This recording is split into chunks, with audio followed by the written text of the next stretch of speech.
Bismillahirrahmanirrahim. Assalamualaikum warahmatullahi wabarakatuh. Alhamdulillahirabbil alamin wa bihi nasta'in wa ala umuri dunya waddin. Wassalatu wassalamu ala asrofil anbiya'i wal mursalin wa ala alihi washabihi ajmain amma ba'du. Yang terhormat Ibu Bapak dosen mata kuliah Kapita Selekta yang semoga Allah muliakan. Amin. Yang terhormat teman-teman semua kelas PAI baik reguler maupun karyawan. Izinkan saya perkenalkan diri, saya Walid Abdullah Humaini, Prodi PAI semester 4 kelas A. Di sini saya akan memenuhi tugas mata kuliah Kapita Selekta yang mana bertema, dalam tema ini saya mengambil tema wudhu. Sebagaimana dalam adapun dalil tentang memerintahkan untuk wudhu sebelum sholat itu A'udzubillahi minasyaitonirrajim. Bismillahirrahmanirrahim. Ya ayyuhallazina amanu idza kuntum ila sholati faghsilu wujuhakum wa aydiyakum ilal marafiqi wamsahu bi ru'usikum wa arjulakum ilal ka'bayn. Shadaqallahu azim.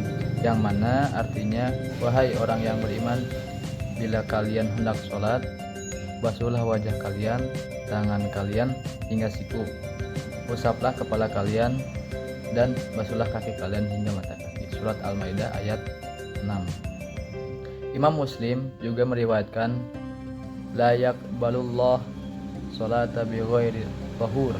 Artinya itu, Allah tidak akan menerima sholat tanpa bersih. Hadis riwayat Muslim.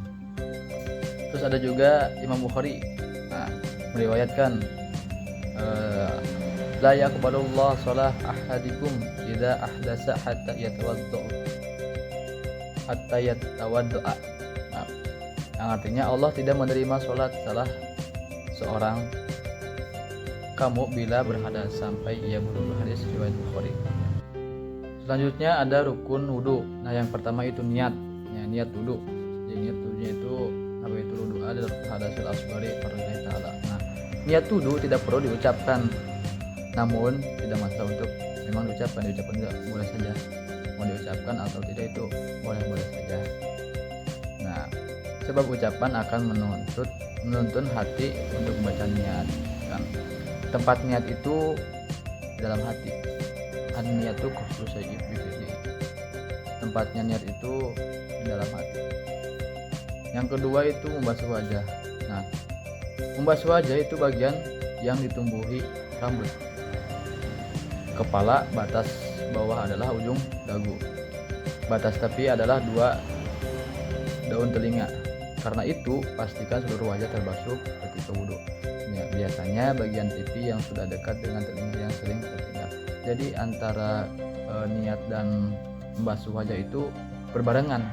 Jadi niat wudhunya itu kalau sebelum wudhu itu, kalau misal kita ingin wudhu terus kita itu hukumnya sunnah. Tapi yang diwajibkannya itu niat ketika membasuh wajah. Awal dikerjakannya itu, awal dilakukan niat wudhu itu ketika membasuh wajah yang pertama. Selanjutnya membasuh kedua tangan hingga siku. Nah, yang menjadi catatan ini adalah wudhu seluruh siku harus ikut basah, tidak hanya pergelangan saja. Jadi sampai siku, atau dengan kata lain batas basuhan harus di atas siku, yaitu dibolehkan. Jadi perhatikan, jadi ketika kita wudhu itu harus melebihi sampai siku tangan. Selanjutnya mengusap bagian kepala atau rambut.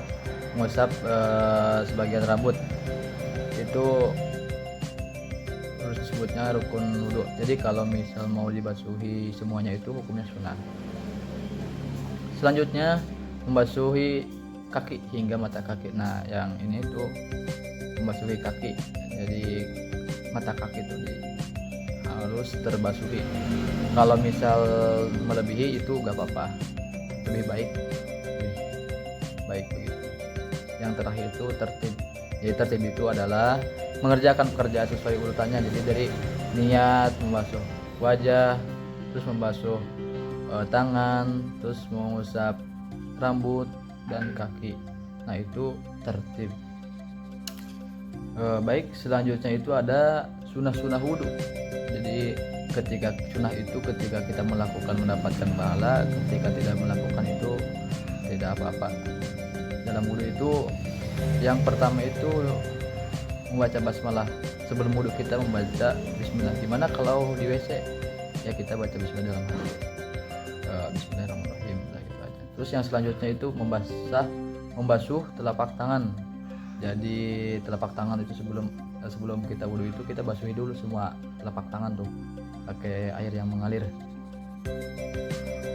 Terus yang selanjutnya itu berkumur bersamaan dengan menghisap air lewat hidung. Selanjutnya itu mengusap seluruh kepala atau rambut. Jadi kita dibasuhi rambutnya itu semua pakai air. Yang selanjutnya mengusap daun telinga luar dan dalam dengan air yang baru. Jadi dalam kocoran tuh kita tangannya itu diselonjorkan kepada keran untuk dibasuh pada telinga.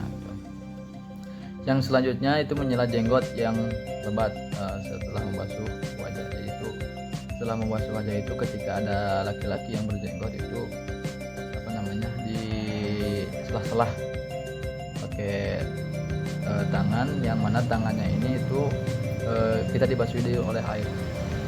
Yang selanjutnya itu menyela jari tangan dan kaki ketika tangan membasuh keduanya. Jadi ketika kita membasuh tangan kita menyela jarinya, terus ketika membasuh kaki juga menyela jari. Selanjutnya itu ada pembatalan wudhu. Jadi yang pertama ada berkeempat ya kalau dalam kitab Syafi'iyah itu. Yang pertama itu keluarnya dari kelamin, dari kubul atau dubur, atau baik kelamin yang depan maupun yang belakang, apapun itu. Kecuali itu mani, karena mani itu kita mewajibkan untuk mandi besar, bukan menghilangkan hadas kecil, karena kan mani itu menghilangkan hadas besar kan. Jadi itu tidak batal wudhunya, tapi mewajibkan untuk mandi besar. Yang kedua itu ada hilang akal.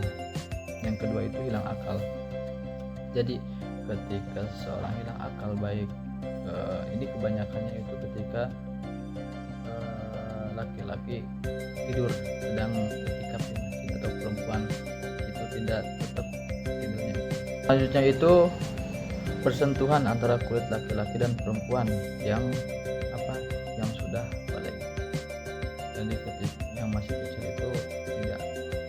Jadi umur balik itu ketika laki-laki itu 15 tahun, ada yang mengatakan, ada juga yang mengatakan ketika sudah keluar mani.